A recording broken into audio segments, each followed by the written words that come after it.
See, I'm glad that Slim you speak in that context. Because the only reason, the look of flow is a beautiful thing.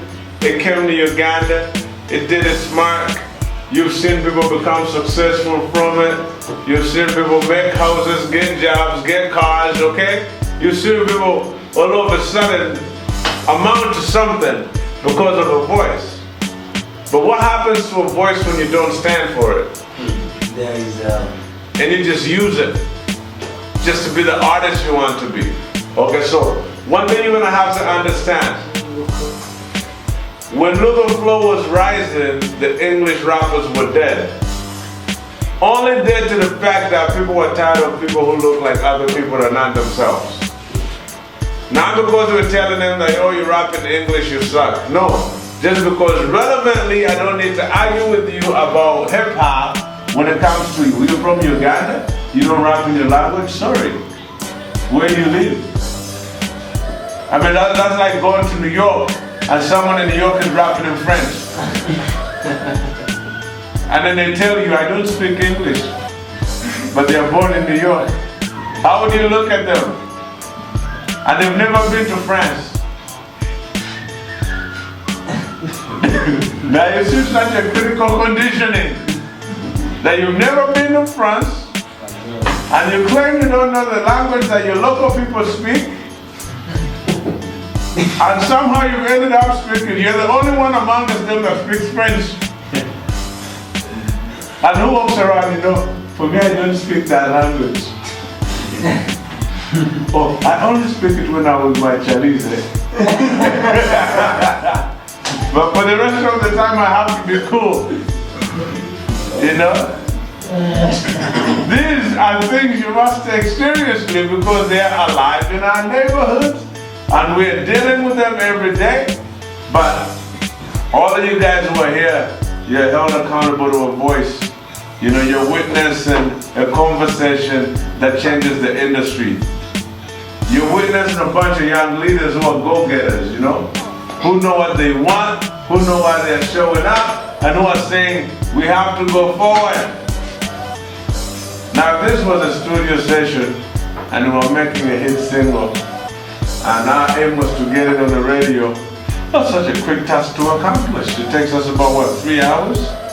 And then another day to the engineer, and then, hey, he's got a link to the network or the radio, let them play it. Or I'll get a radio interview. How long does that take? A split second. Is that really a challenge? But we are talking about a voice. How long do you think it's going to take? If we're built for 12 years, and this is how hip hop in Uganda looks, how many more years are we going to build for? Like, how many more years you want to call yourself an MC or a rapper? That's another relevant question. I'm hip hop in Uganda, I'm hip hop. But you're stuck under a gray cloud that never moves. It's always raining in your town. Because you're not calling the sun. Because you're not willing to stand up and take initiative for the energy of the universe to swallow you up as you are different, you're unique, stand, speak, say something. So that cloud could shift.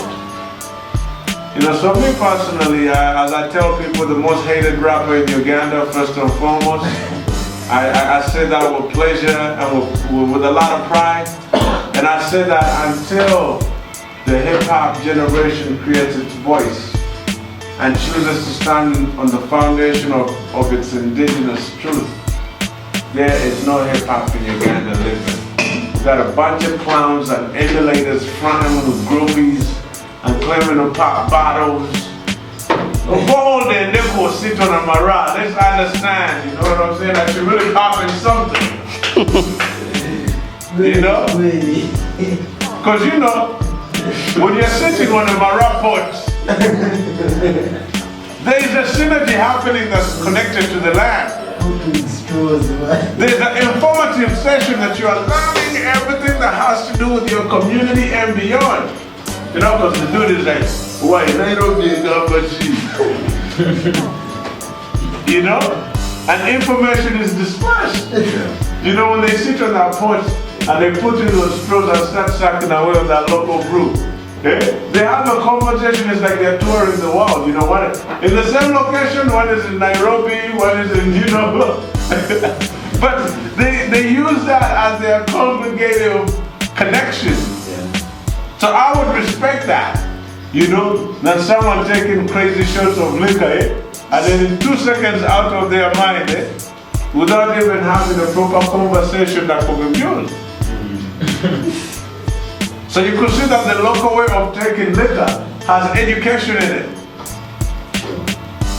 At least distantly, it's a ritual that carries a form of informative education. Yet the Western borrowed cultures, pure intoxication, get high, get retarded.